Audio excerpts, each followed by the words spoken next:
Hello বন্ধুরা, তোমরা কেমন আছো? আশা করি সবাই খুব ভালো আছো। রেহানের দুষ্টুমির চ্যানেলে তোমাদের সকলকে জানাই অনেক স্বাগত।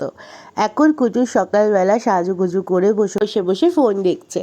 আর কিছুক্ষণের মধ্যেই ও যাবে খিদিরপুরে, হ্যাঁ দাদুর বাড়িতে, কারণ সরস্বতী পুজো।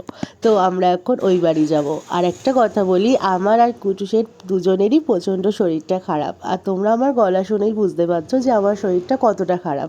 আর এইটা হচ্ছে সরস্বতী পুজোর ব্লগ। হ্যাঁ, কালকে সরস্বতী পুজো আর আজকে কুটুস যাচ্ছে মামা বাড়িতে, মানে দাদু বাড়িতে।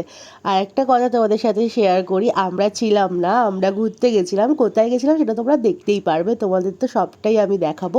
তাই জন্য একটু ব্লগ দিতে দেরি হয়ে গেছে, কারণ আমার এডিট করার সময় হয়নি। তো চলো এখন আমরা যাই ওই বাড়িতে, আর সারাদিন কুটুস কি করছে না করছে তোমরা সবটাই দেখতে পারবে। আর সবার সরস্বতী পুজোর ব্লগ তোমরা দেখে নিয়েছো, আমাদেরটা নয় একটু দেরিতেই দেখো, কারণ তোমাদের তো বললাম আমাদের শরীরটাও ভালো ছিল না, আর আমরা এখানে ছিলামও না, তার জন্য আমি সত্যি এডিট করতে পারিনি।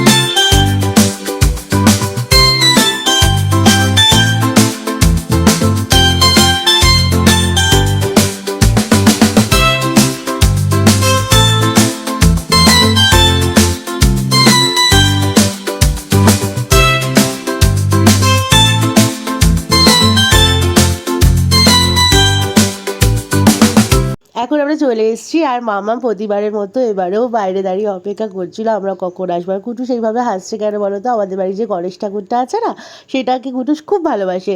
সামনে নিয়ে গেলে এইভাবে হাসে গণেশ ঠাকুরের দিকে এক দৃষ্টিতে চেয়ে। আর মামাম রান্না করেছিল চিকেন কষা, তারপরে চিংড়ি মাছ, পাবদা মাছ করেছিল, সেটা আমি খাই না তাই তোমাদেরকে দেখালাম না। ডাল বানিয়েছিল, কিন্তু আমি এই দুটো দিয়ে ভাত খাবো তাই এই দুটোই তোমাদের সাথে শেয়ার করলাম। আর এই টুপিটা কালকে মামাম ওর জন্য কিনে এনেছিল, কিন্তু এখন পরিয়ে দিয়েছে আসার সাথে সাথে, কিন্তু টুপিটা একটু ছোট হয়েছে, তাই মামামকে বলেছি পাল্টে নিয়ে আসতে। দেখো কুটুসের এরকম টুপি একটা ছোটবেলায় ছিল, মাম্মামি কিনে দিয়েছিল, কিন্তু কুটুসের মাথায় এই টুপিটা এখন হচ্ছে না, কারণ কুটুস এখন বড় হয়ে গেছে। আর তোমরা দেখতেই পাচ্ছ কুটুস এখন নতুন হাঁটা শিখছে। আর তারপরে এখন বিকাল হয়ে গেছে, কারণ আমি দুপুরবেলা খেয়ে দিয়ে ঘুমিয়েছিলাম, তারপর বিকাল হয়ে গেছে। মাম্মাম এখন কুটুসকে নিয়ে যাবে মন্দিরে, কারণ শনিবার করে মাম্মাম মন্দিরে যায়, মাম্মাম বাবাই দুজনে। তো মাম্মাম বললো আজকে কুটুসকে নিয়ে যাব, কিন্তু কুটুসকে নিয়ে তো মাম্মাম আর বাবাই স্কুটিতে বসে যেতে পারবে না, কারণ মাম্মামের অভ্যাস নেই কুটুসকে ওইভাবে নিয়ে যাওয়ার। তাই মাম্মাম বললো কুটুসকে রিক্সায় চাপিয়ে নিয়ে যাবে, কারণ কুটুস কোনোদিন রিক্সায় ওঠেনি। আমরা ছোটোবেলা থেকে তো টানা রিক্সাতেই চড়ে চড়ে বড় হয়েছি, আর কুটুস আজকে প্রথমবার টানা রিক্সাতে উঠবে। তো চলো কুটুসের রিয়াকশানটা তোমাদের সাথে শেয়ার করি।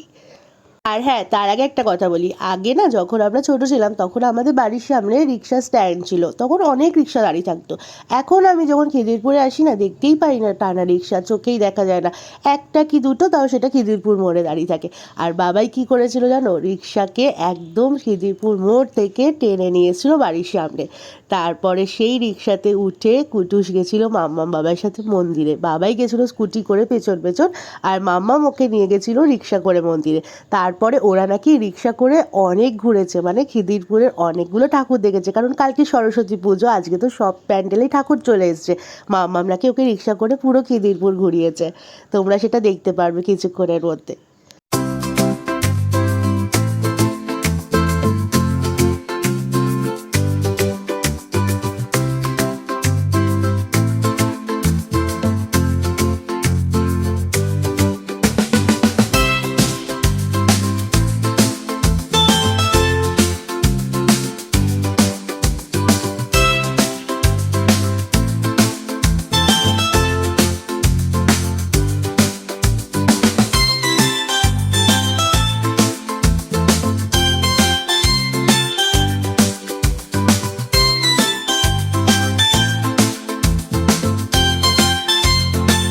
কুটুসকে তো সাজুগুজু করে মাম্মাম বসিয়ে রেখে মাম্মাম রেডি হচ্ছিল, তারপর ছোটো কাকিমার বোন এসেছিল, ওরাও যাচ্ছিল কালকে সরস্বতী পুজোর বাজার করতে। তো মাম্মামকে বলছিল যে চলো আমরা একসাথে যাই কুটুসকে নিয়ে।